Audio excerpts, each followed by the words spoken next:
Salut și bine ați venit pe canalul Bedfish Wood and Epoxy Resin. Sper că ați văzut deja prima parte a acestui proiect, iar dacă încă nu ați făcut-o, găsiți linkul primei părți în primul comentariu. În prima parte ați văzut cum am ales lemnul, cum l-am pregătit și cum l-am aranjat, cum am turnat rășina și cum am făcut valurile și plaja acestui proiect. În continuare, puteți vedea cum torn rășina transparentă pentru a umple toate aceste goluri până ajung la nivelul lemnului. După cum vedeți, turnarea rășinii transparente se face destul de lent pentru a nu face prea multe bule în rășină. Rășina a fost debulată în vacuum înaintea turnării pentru a scăpa de microbulele inestetice. Este foarte important să nu avem bule sau microbule în rășina transparentă, deoarece sunt inestetice și strică aspectul proiectului.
Când rășina s-a întărit, o las undeva la 5-7 zile să se matureze, după care desfac cofrajul pentru a pregăti blatul pentru planare.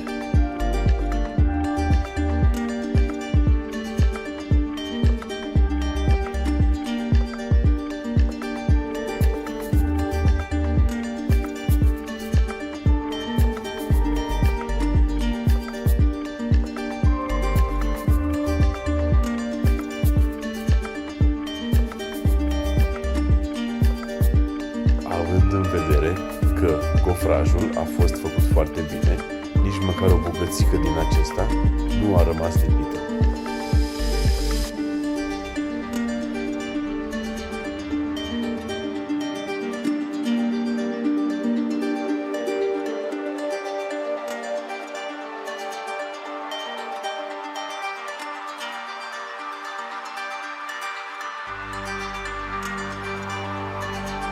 Observați cu câtă ușurință acesta se desprinde de blat. Deci, încă o dată, sunt foarte mulțumit de calitatea soluției de demulare pe care o folosesc. Am avut și experiențe mai puțin plăcute când blatul a rămas lipit de palul de pe fundul cofrajului și a fost un chin și multă muncă pentru a-l îndepărta.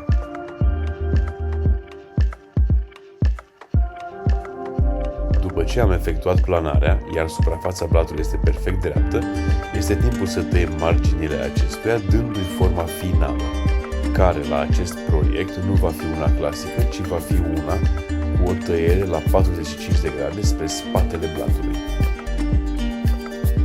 Controlez mereu să am un unghi drept de 90 de grade pe fiecare latură a blatului înainte să tai cu circularul de mână. Și în același timp verific și lungimile și lățimile care trebuie să fie exacte.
Când marginile sunt perfecte, încep șlefuirea blatului.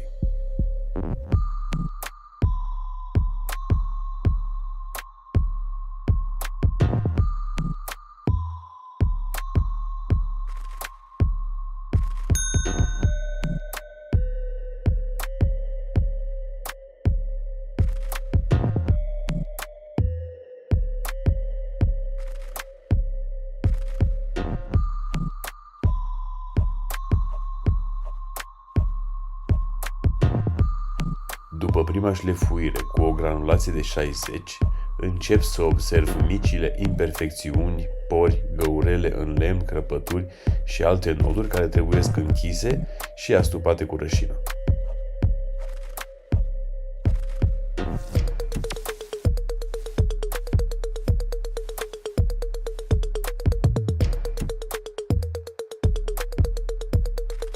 Este un moment migălos, când trebuie să avem lumină bună și ochi buni pentru a nu rata niciuna dintre aceste imperfecțiuni. Eu am 4 ochi, să fiu sigur că nu-mi scapă nimic.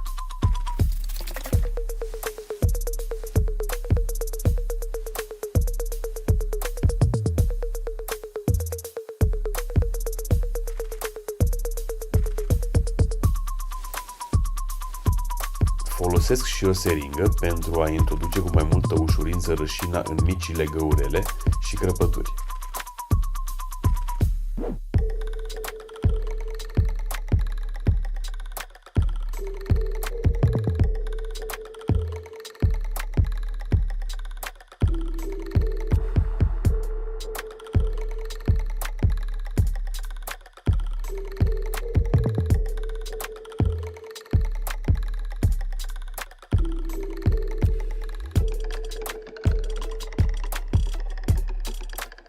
Revin la fiecare găurică de minim 2 ori pentru a vedea dacă mai trebuie completat. La găurile mai mari, repet completarea și de mai multe ori până când lemnul nu mai absorbe și gaura este perfect astupată.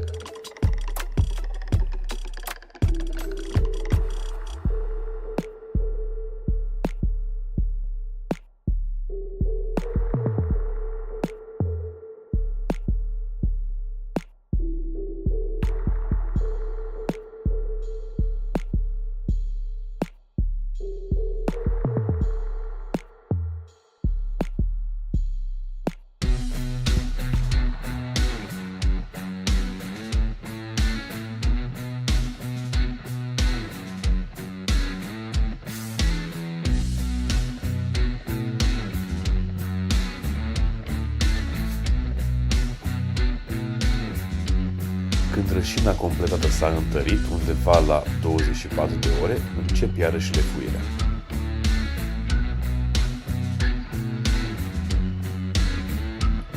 Ca în aproape toate cazurile, plec de la o granulație de 60 până la o granulație de 220 sau maxim 320 pe lemn, folosind pulverizator cu apă între granulații pentru a ridica polii lemnului, iar pe partea rășinii, având în vedere că aceasta o să fie polișată, pentru a se vedea foarte bine efectul valurilor și toate obiectele înglobate, o să folosesc un șmirghel cu granulație maximă de 3000.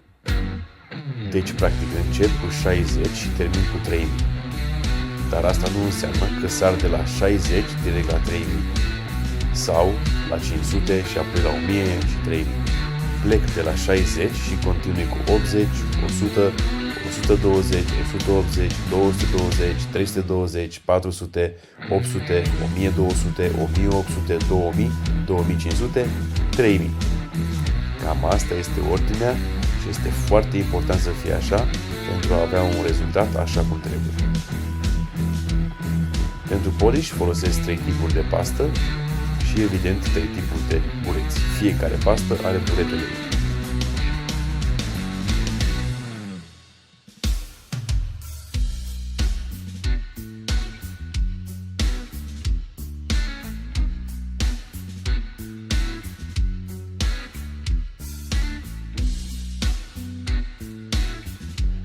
Încep cu pasta cea mai abrazivă până a termina cu cea pentru strălucire.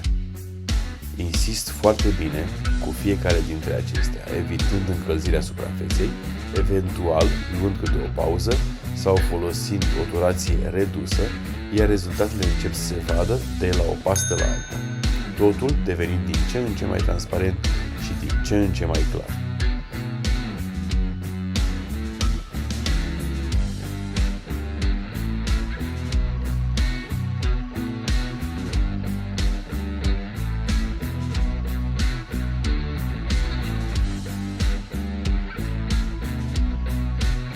Odată terminat polișul, decapez foarte bine atât lemnul cât și rășina pentru a elimina rezidurile și pasta de poliș care se poate întări pe suprafață.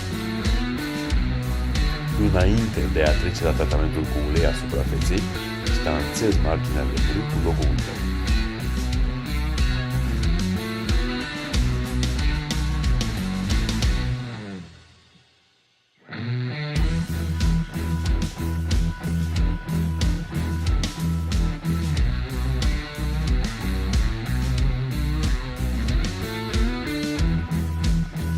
Acum torn uleiul pe care îl întind cu o racletă, iar apoi folosesc un burete pentru a ajuta uleiul să intre peste tot.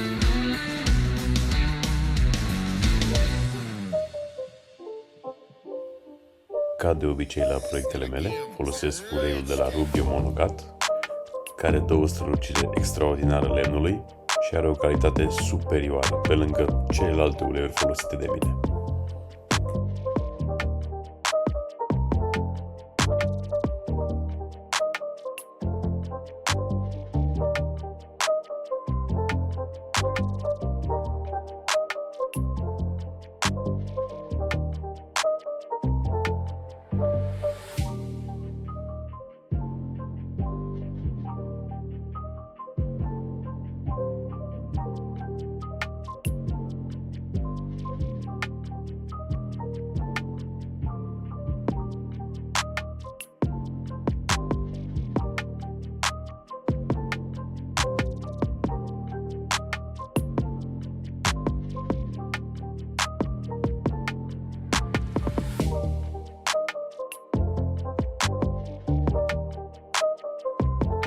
După 30-40 de minute, elimin surplusul care nu a fost absorbit de lemn și șterg bine eliminând tot excesul de ulei de pe întreaga suprafață până simt că aceste cârpe pe care le folosesc nu se mai lipesc și alunecă pe suprafața blatului ca pe gheață.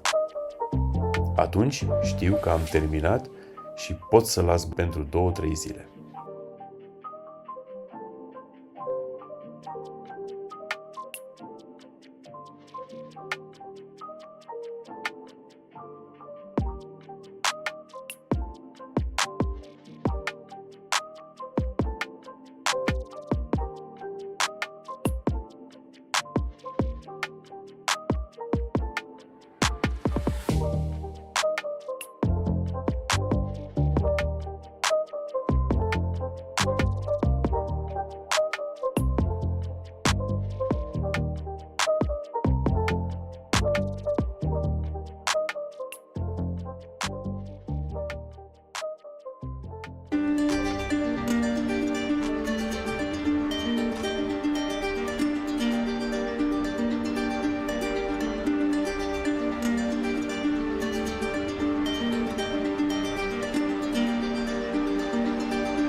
Acesta este rezultatul final. Bucurați-vă de aceste culori superbe ale lemnului și aceste forme.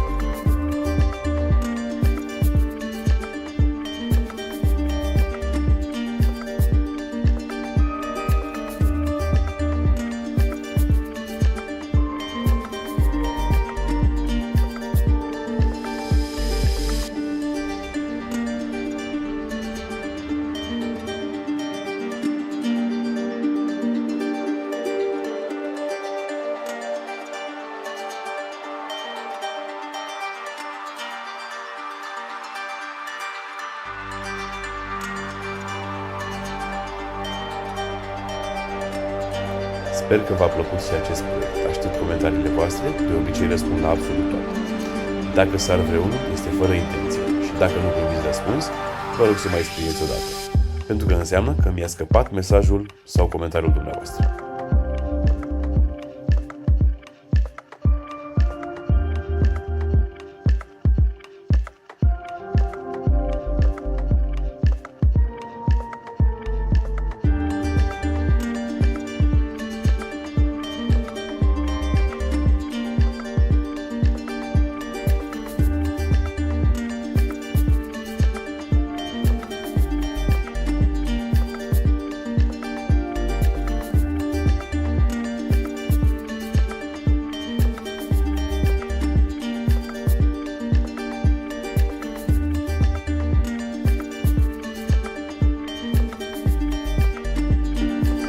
Așa arată și spatele blatului, unde o să fixez piciorul Spider în cazul de față, cu ajutorul unor bucși metalice.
Așa arată masa după toată această muncă și a intrat perfect în noul ei cămin, unde a fost primită cu brațele deschise. Mulțumesc pentru vizionare, sper că v-a plăcut atât clipul cât și acest proiect. Ne vedem la următoarele proiecte.